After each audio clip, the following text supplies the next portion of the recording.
parte, no descansaremos desde el ámbito de nuestras competencias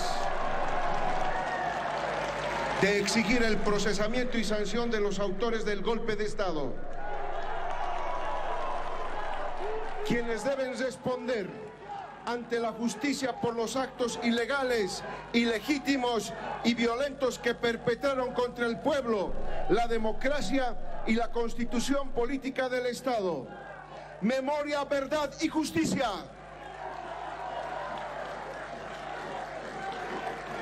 Ese es el mandato del pueblo que recibimos en octubre del año pasado. Especialmente de las familias de quienes fueron masacrados, así como de los heridos, perseguidos, humillados, criminalizados y detenidos injustamente. Y cito nuevamente a Marcelo Quiroga Santa Cruz, cuando sentó al dictador Banzer en el banquillo de los acusados de ese célebre juicio de responsabilidades, que dijo: no es el odio el que impulsa nuestros actos, sino una pasión por la justicia de la que hemos dado cuenta a lo largo de nuestra vida. ¡Justicia! ¡Justicia! ¡Justicia! ¡Justicia! ¡Justicia! ¡Justicia! ¡Justicia! ¡Justicia! ¡Justicia! ¡Justicia! ¡Justicia! ¡Justicia! ¡Justicia! De esa crisis política estamos saliendo con el apoyo permanente del pueblo y asumiendo el desafío de profundizar nuestra democracia intercultural, lo que implica no solo preservar la voluntad popular que se emana de las urnas, sino ampliar las formas de participación en la toma de decisiones por parte del pueblo. Todas y todas, desde el lugar en que nos encontramos, unidas, unidos, sin sectarismos ni exclusiones, tenemos que cuidar nuestro proceso de cambio que beneficia a las grandes mayorías.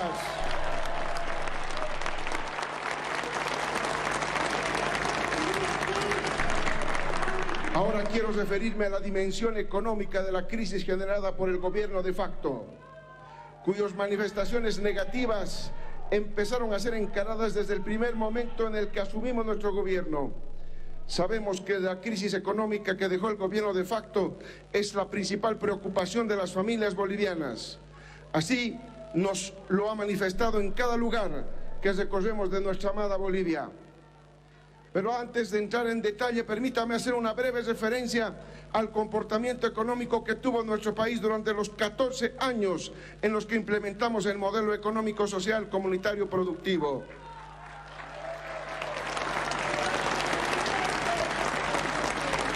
Tuvimos un crecimiento económico sostenido, acompañado de políticas sociales y productivas. Ocupamos los primeros sitiales de crecimiento de la región en 2009 con 3,4%, el 2014 con 5,5%, el 2015 con 4,9%, el 2016 con 4,3% y el 2018 con 4,5%. Y lo alcanzamos redistribuyendo los ingresos. Estoy convencido de que la mejor manera de crecer es redistribuir, cerrando esas enormes brechas entre ricos y pobres.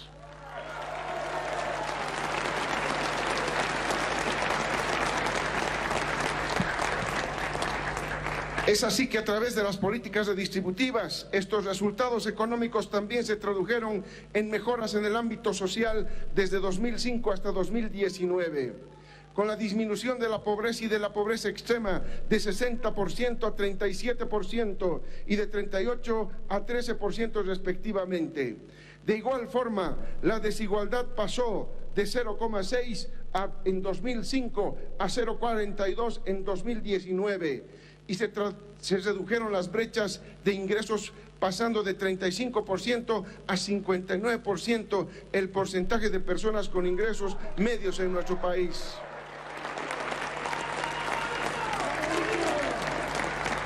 Revalorizamos nuestra moneda a través de la bolivianización.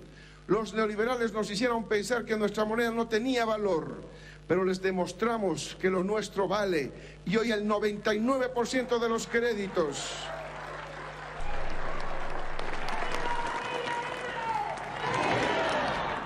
y el 86% del ahorro financiero se encuentran en moneda nacional, en total contraste con el periodo neoliberal, como este indicador apenas alcanzaba a un 15 y 7% respectivamente.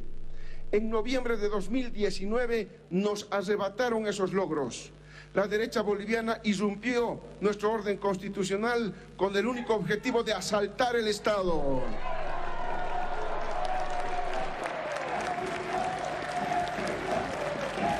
Retornando a los privilegios de clase y de satisfacción de las altas élites como antes de 2006. Asumimos el gobierno nacional recibiendo en noviembre de 2020 un Estado desmantelado, con un retroceso sustancial de los principales indicadores económicos y sociales del país.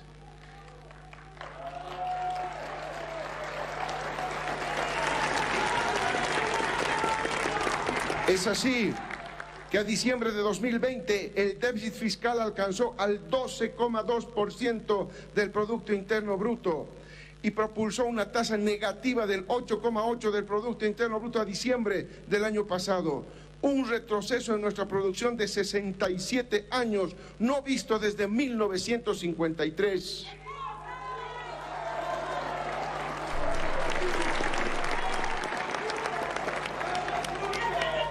En efecto, a octubre de la gestión anterior ya encontramos una caída del 100% de nuestra producción de urea, una contracción del 65% en la producción de carbonato de litio y una disminución del 42% en la producción de cloruro de potasio.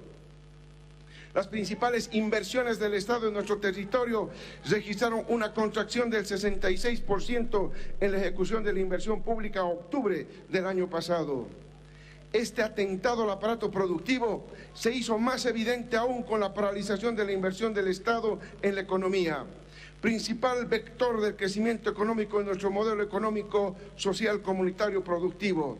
Se profundizó la crisis en los tiempos de la pandemia, cuando el país más necesitaba que su Estado asuma su rol protagónico para sostener los efectos adversos de la crisis producida por la propia administración del gobierno de facto.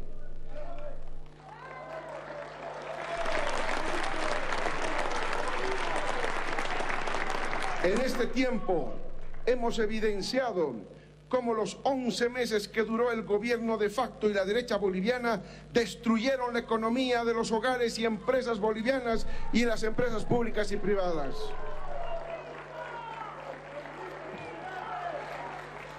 Nuestro Estado boliviano sufrió la paralización y daños en la maquinaria de la planta de cemento de Oruro y de la planta de urea, similar destino.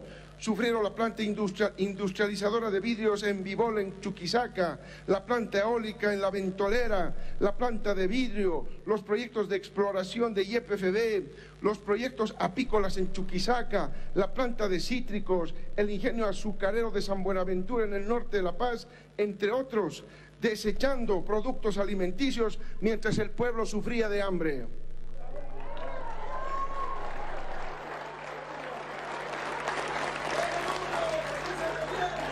El centro nuclear tan necesario para la investigación en diversas áreas no avanzó durante el 2020 y los beneficios para el pueblo en salud se vieron rezagados por esas decisiones erróneas y discrecionales que han costado vidas. Cuando asumimos el mandato constitucional, las exportaciones del país se habían reducido en 1.951 millones de dólares hasta octubre del 2020, al igual que las importaciones en 2.446 millones de dólares. Lo más preocupante, la caída de importaciones de bienes de capital para la industria, bienes de capital para el sector agropecuario y bienes de capital para el sector de la construcción, así como las materias primas e insumos necesarios para la producción de nuestra industria nacional. Las reservas internacionales netas con las que contaba el país se redujeron en 1.403 millones por debajo del registrado de la gestión 2019.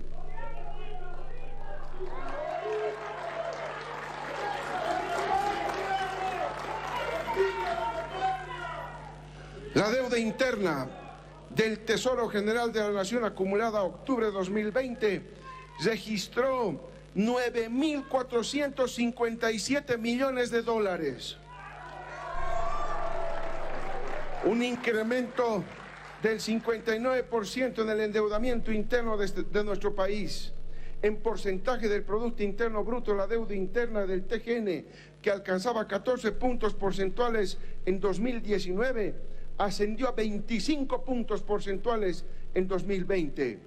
En el caso de la deuda pública externa, en porcentaje del Producto Interno Bruto, pasó de 27 puntos del 2019 a 30 puntos en octubre de 2020.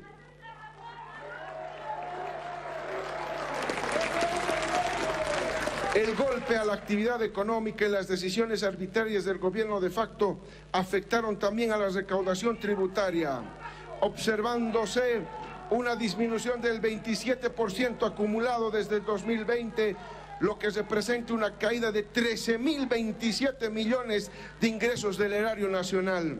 Así gobernaba la derecha.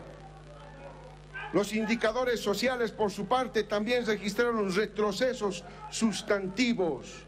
La tasa de desempleo hasta octubre de 2020 alcanzó al 8,7%, más que duplicando el registro similar del periodo 2019, cuando se encontraba apenas en 4,3%. Inclusive en julio del 2020, el desempleo en nuestro territorio se elevó hasta un 11,6%. La pobreza aumentó en 1,7 puntos porcentuales después de 14 años de continua disminución.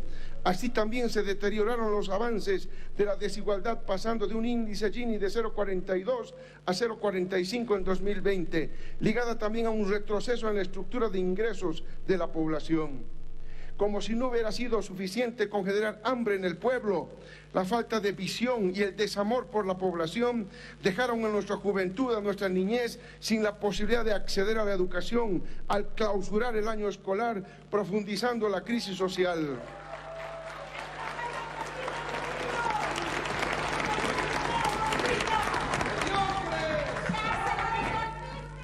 Asimismo, cesaron el Ministerio de Culturas, considerando las culturas como un gasto absurdo.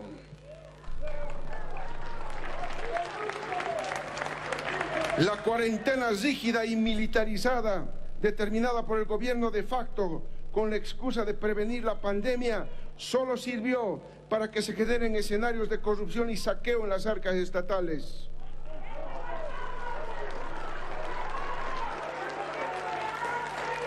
Las desacertadas decisiones de política económica, social, sanitaria y cultural quedarán escritas en nuestra historia como un atentado al pueblo boliviano.